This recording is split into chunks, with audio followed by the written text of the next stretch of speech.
Halo pemirsa, masih kembali lagi di acara Senja Berkah. Pasti berkah. Wah, gak sabar lagi nih buat lanjut-lanjut lagi nih ya sama Pak Ustadz tentunya. Nah Pak Ustadz, Faye mau curhat nih, boleh nggak Pak Ustadz? Boleh, boleh. Nah jadi tuh, Faye itu kan anak kosannya. Ya. Nah terus tuh Faye belum bayar kosan udah 2 bulan. Nah terus ibunya tuh nagihnya tuh kayak wah marah-marah banget. Nah terus kan tapi Faye tuh masih harus membantu ibu Faye. Terus juga harus membantu adik Faye juga yang Faye juga Ya. biayain. Nah kira-kira gimana tuh Pak Ustadz hukumnya tuh Pak Ustadz? Ya. Curhat mungkin ini mah ya. Pak Ustadz. Curhat anak kos Pak Iya, Ustadz. curhat anak kos. Pada prinsipnya bahwa ada hak dan kewajiban. Jadi haknya kita diam di kontrakan tersebut, di kosan tersebut, dan kewajibannya kita harus membayar gitu. Atau kata lain ketika kita nunggak berarti itu adalah hutang. Berarti hutang harus dibayar. Seperti itu. Jadi hutang terus dibayar. Tapi tadi karena kita hari ini sedang diuji karena kiriman belum datang. Kemudian kita harus membantu adik kita yang sama perlu biaya. Kemudian kita belum biaya makan dan sebagainya. Ya, mungkin cara kita adalah sisi lain kita ditagih terus ya. Nah, ibu kosnya marah-marah terus.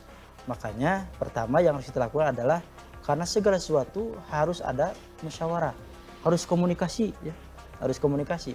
Maka Kang Pai harus komunikasi dengan ibu kos, ceritakan bagaimana kronologisnya sehingga telat membayar kosan, sehingga mungkin nanti ibu kos pun akan memberikan solusinya.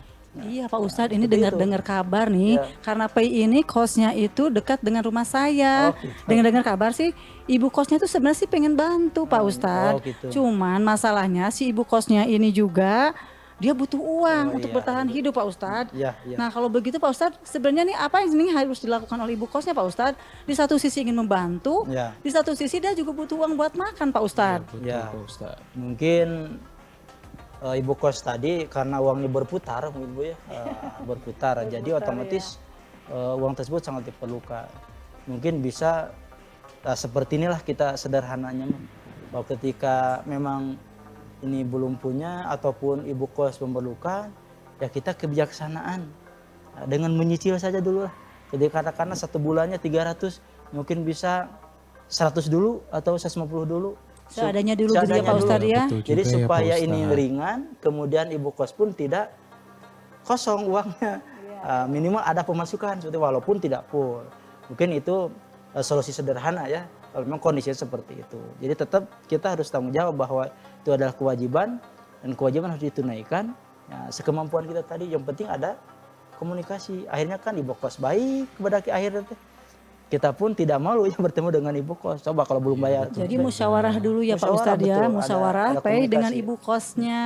Iya harus musyawarah. Silaturahmi dulu lah ke ibu Silaturahmi kos. ya. Betul juga. Nanti kalau misalkan boleh dicicil Ah, gitu ya. Yang penting sepakat ya Pak Ustadz. Betul, intinya Tidak ketika- saling merugikan, begitu ya Pak Ustadz ya.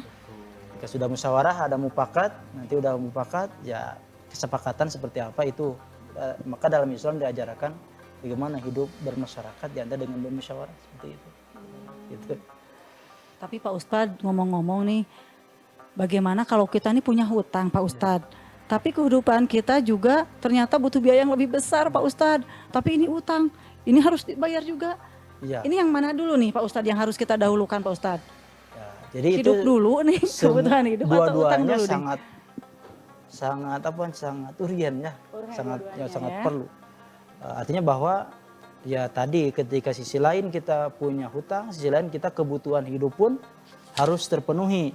Iya betul. Maka tadi disesuaikan saja lah ketika hari ini mungkin ke utang walaupun belum semua, sebagian dulu.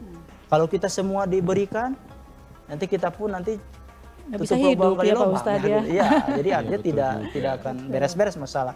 Makanya tadi pentingnya kita musyawarah ataupun ada obrolan. Jadi jangan seperti ini. Jadi ketika pinjamnya setengah mati gitu ya, atau ketika bayarnya wah kalau marah-marah dan sebagainya, itu yang terjadi hari ini. Jadi ketika minjamnya perasaan itu nemu gitu. Tapi ketika bayarnya asa dirampok gitu deh. Berat ya Pak Ustadz ya. Asa dicuri ya seperti itulah. Itu gambaran seperti itu ya. Nah gimana nih Pak Ustadz ngomong-ngomong yang barusan nih, biar sadar tuh kalau yang minjam itu misalkan jadi jangan kayak dirampok, jangan kayak ini. Itu jadi memang itu kan penyakit. Jadi penyakit dalam diri manusia seperti itu. Maka salah satunya adalah ya harus sadar diri saja. Ya, makanya kita intinya perlu ilmu dan perlunya iman. Nah, karena ketika ilmu kita padat, maka iman pun akan kuat. Ketika iman kuat, maka amal pun akan hebat dan uhwah semakin erat. Nah, itu kuncinya adalah bagaimana kita punya ilmu dan punya keimanan. Nah, sehingga tadi masalah yang tadi memang ketika pinjamnya luar biasa dengan berbagai alasan, tapi bayarnya minta ampun ya, susahnya dan ampun dan suka marah-marah seperti itu, perasaan seperti Di posisi terbalik Iya, ya Pak betul. Ustadz ya. terbalik.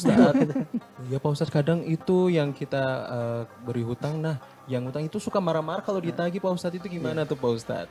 Ya, makanya tadi hidup kita ini hidup bermasyarakat, saling membutuhkan. Jadi kalau kita masih membutuhkan orang lain, maka janganlah kepercayaan itu kita hianati. Kan itu kepercayaan. Ketika satu kali susah, kayak mau balik dari minjem kan gitu ya, tidak akan dikasih lagi. Nah, itu gambaran seperti itu. Maka kita harus saling memahami bahwa hidup di masyarakat itu adalah kita harus saling membantu dan harus saling menolong dan saling memahami satu dengan yang lainnya gitu Pak. Nah Pak Ustadz kalau begitu nih, bagaimana kita dapat menjaga keseimbangannya Pak Ustadz? Keseimbangan antara kepedulian sosial, tanggung jawab pribadi, serta Ya. keluarga Pak Ustadz Ya, ini. betul. Biar seimbang nih, jadi nggak berat sebelah kemana nih Pak Ya. Ustadz? Jadi dari tiga komponen tadi memang itu saling berhubungan. Ya. Ketika kita tidak sosial terus, keluarga kita diabaikan. Kan keluarga kewajiban.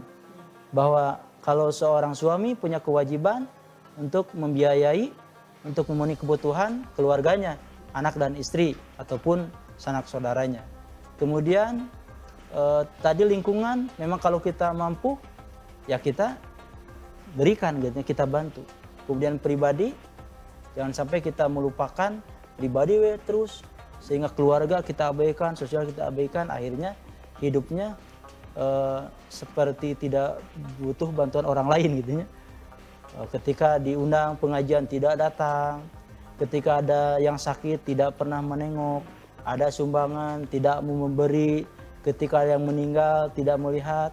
Maka kalau di masyarakat ada orang seperti itu, ketika nanti mati suruh mandi sendiri, dia sudah mengkampanye sendiri dan berangkat ke kuburan sendiri. Karena dia tidak peduli ya Pak Iya. Ustadz ya. Karena dia Jadi tidak orang peduli lain juga nggak terhadap- akan peduli ya Pak Ya, Ustadz. karena hidup kita kan tadi judul kita harus peduli terhadap sosial gitu Kang.